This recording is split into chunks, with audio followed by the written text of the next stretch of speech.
ai i cili e arrin muajin e Ramazanit dhe nuk i falen gjunahet, qoftë i larguar nga mëshira e Allahut.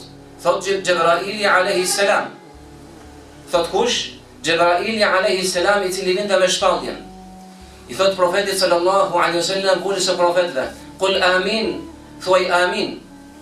Thot Muhamedi sallallahu alaihi wasallam thash amin. Pra ashtu qoftë.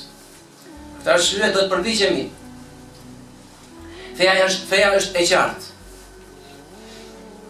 Ashtu si ajo godina e cila ka ato shtyllat e saj, ka themelet e saj, dhe feja ka punët më primare. Ka punët farze obligative. Dhe pastaj vijnë punët plotësuese.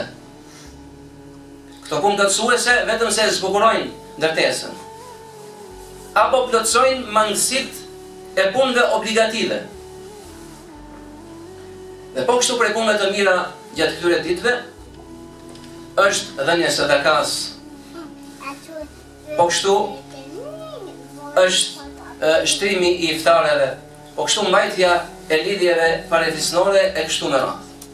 A dini vëllezër dhe motra, se besimtari dhe besimtarja me punët që bën gjatë Ramazanit forcohet për gjatë gjithë vitit. Pra punët e Ramazanit, të cilët bashkojnë këto farze të mëdha, bashkohet agjërimi farz, bashkohet namazi farz, zekati, sadakaja dhe punë të tjera, qofshin farze dhe qofshin punëtare, janë themeli i fesë. Dhe ai i cili i mban këto punë gjatë Ramazanit, me shumë mundësi do t'i mbajë dhe jashtë Ramazanit për gjatë gjithë vitit.